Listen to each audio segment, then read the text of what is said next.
Bismillah. Bismillah.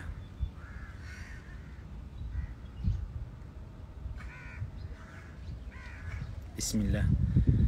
Ассаламу алейкум ва рахматуллахи ва баракатуху. Құрметті бауырлар, Алла тағала істеріңізге, өмірлеріңізге береке берсін. Баршаңызға да Алладан жақсылық тіледік.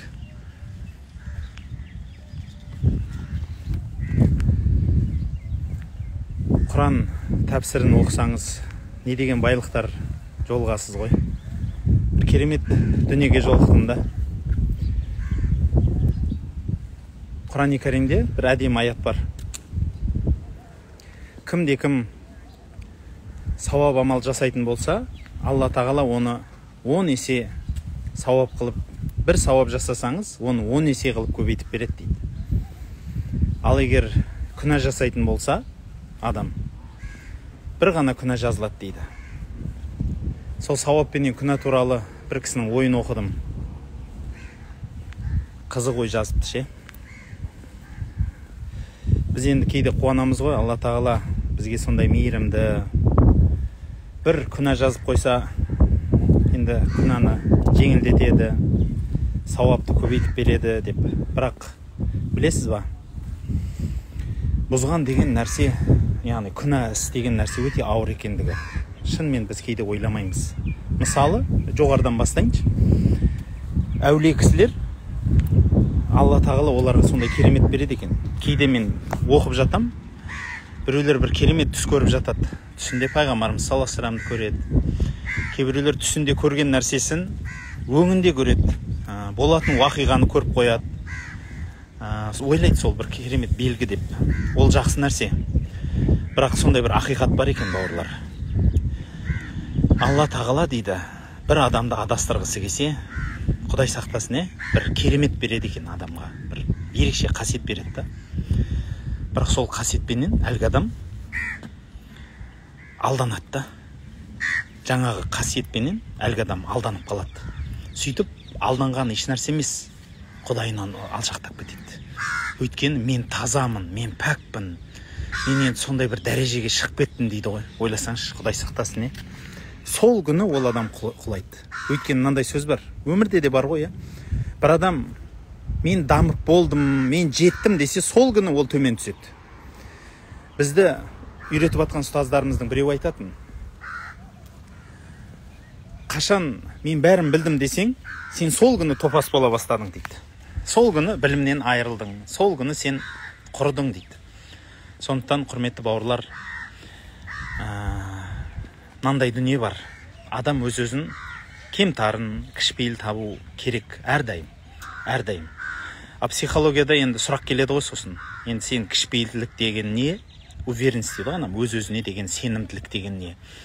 Шілей кішіпейіл бола бермеу керек. Адам деген ондай, мұндай, үйтпесең ақша таппайсың, бүйтпесең өзіңе рұқсат бермесең деген сөздер шығады. Бірақ психологияны ол жақсы оқымаған адамның сөздері деп ойлаймын.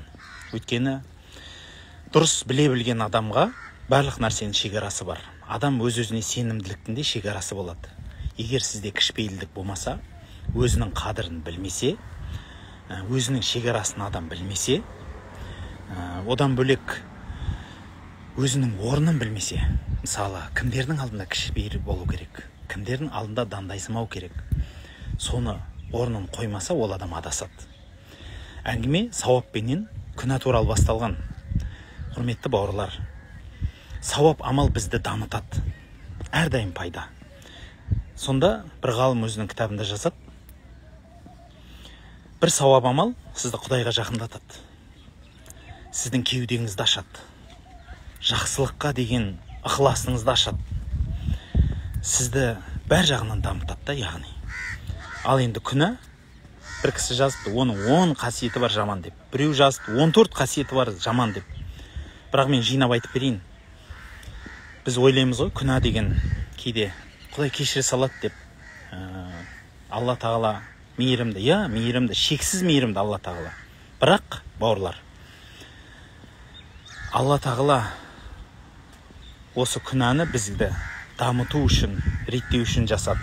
Мысалы, сіз егер бір күнә жасасаңыз, оның зияндары біріншіден сізді Құдайдан ұзақ қылады. Сізді Құдайдан ұзақ қылады. Сізді бұзады. Нәпсіңізді бұзғаннан кейін бар ғой. Нәпсі бұзылғаннан кейін адамның пейілі бұзылады. Пейілі бұзылғаннан кейін ол адам барлық нәрсесін бұзады, мінезін бұзады, көзқарасын, дүние парасы, яғни дүниеге табынғыш, сондай бір жаман қасиеттерге ие болады. Онысы аздай, әлгі ғалым кісі жазады, ол кісі дозаққа жақындайды, жәннаттан алшақтайды дейді. Ауыр сөз, дозаққа жақындайды әрбір күнәмен. Және әрбір күнәменен жәннаттан алшақтайды дейді. Тағы бір нәрсе бар. Пайғамбарымыз саллаллаху алейхи вассаламды ренжітетіндей дәрежеде пайғамбардың жолынан ұзақтайды. Күнә деген соншалықты ауыр, сіздің дұғаңыздың қабыл болмауына себепкер болады. Сіздің ғибадаттарыңыз, сіздің құлшылықтарыңыздың қисайып дұрыс емес болып кетуіне әсер етеді. Сосын ең жаманы, бауырлар, күнә екінші күнәні тартады ғой. Ол жалғыз жүрмейді. Мысал айтайық. Бір адам, мысалда енді, қандай қылып айтсақ болады? Ғайбат сөз. Біреудің сыртынан бір сөйлеп қойды. Сөйлеп қойды.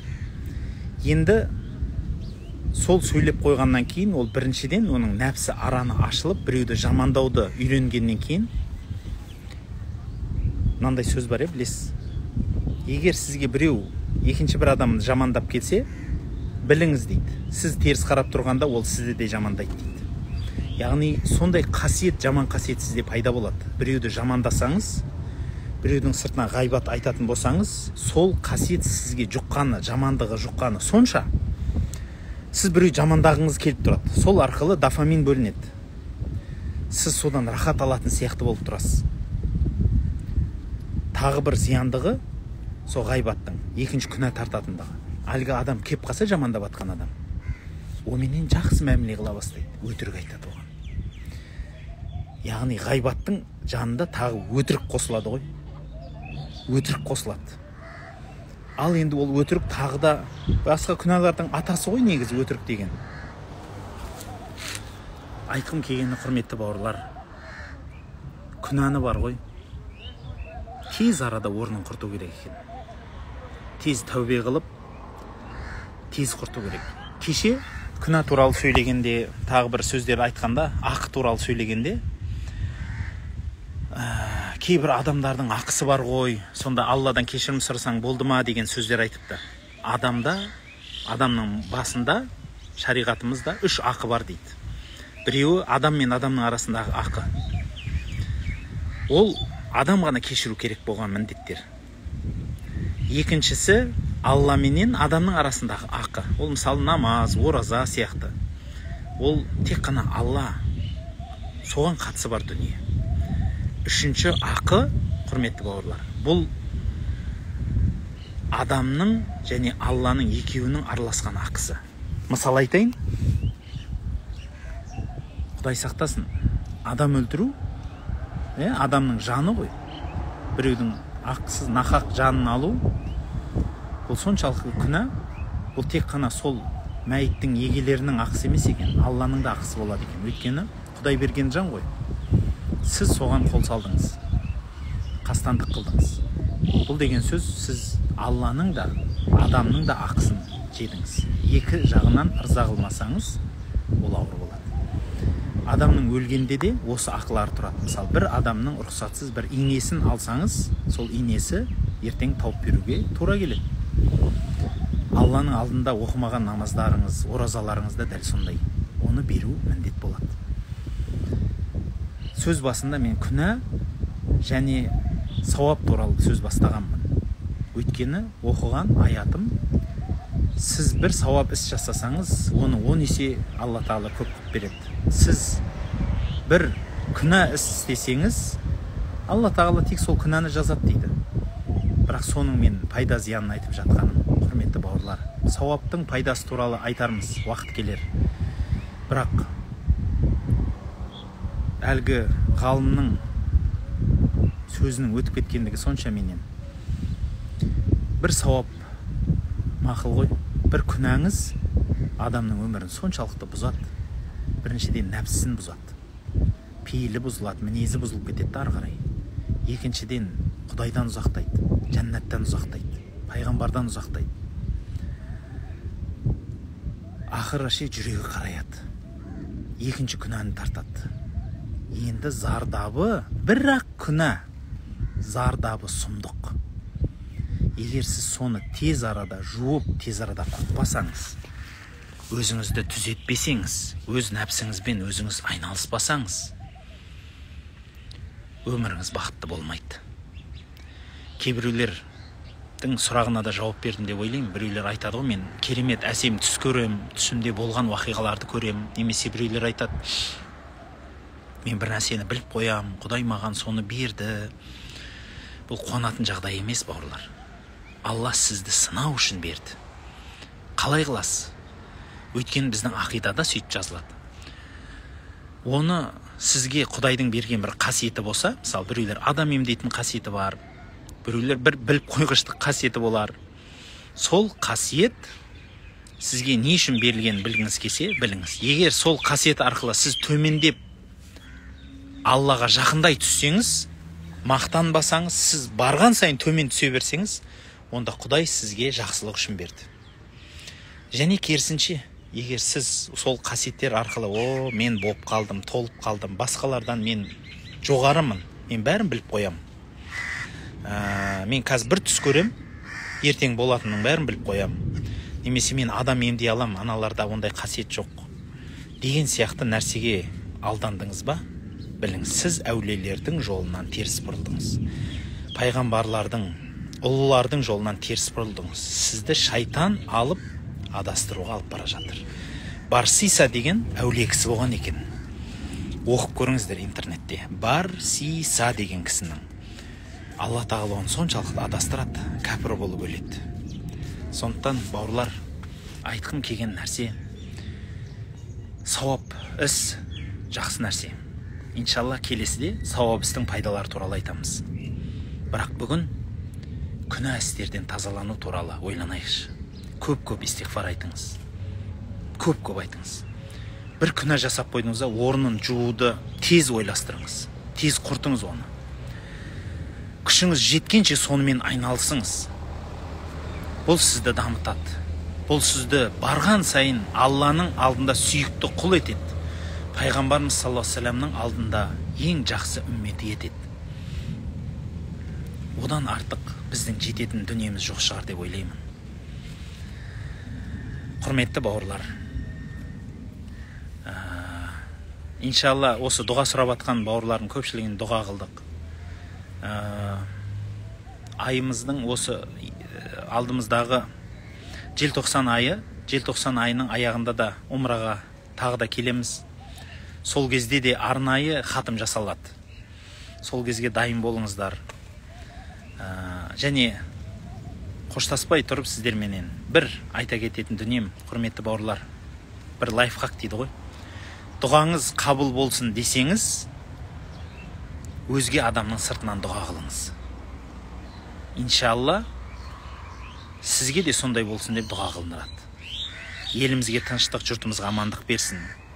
Екібастұздағы бауырларға көп дұға қылыңыздар. Шамаңыз жеткенше, ақыр бұлай жәрдем бере алмай жатсаңыз, шамаңыз жеткенше көп дұға қылыңыз. Ол жерде қанша адам қиналып жатыр. Қанша адам әлі мына аяздың азабын тартуда. Әлі де біздің жайбасарлығымыздың азабын тартуда. Алла тағала елімізге тыныштық, жұртымызға амандық берсін. Көп еліңізді ойлаңыз, жеріңізді ойлаңыз. Жұртқа пайдаңыз тимеген адамды Алла да сүймейді деген сөз бар екен. Өйткені мынандай бір сөз бар. Екі адамның дейді өлімін еске алмай қойсаң да болады дейді. Қараңызшы, бір ғалым кісі айтады. Ол біреуі білім оқып, білімімен елге қызмет қылмаған адамның, екіншісі мал тауып, малыменен халқына бөліп бермеген адамның өлімі еске түсірмей-ақ қоятын өлім деп айтқан екен. Құдай сондай өлімнен сақтасын. Сауда саламат болыңыздар. Алланың амандығына жолығайық. әрдайым құдайыңызды ұмытпай, құлшылығыңызды ұмытпай, күнәдан шет болыңыз, рухани байлық іздеңіз, жан тыныштығын іздеңіз. Ассаламу алейкум ва рахматуллахи ва баракатух.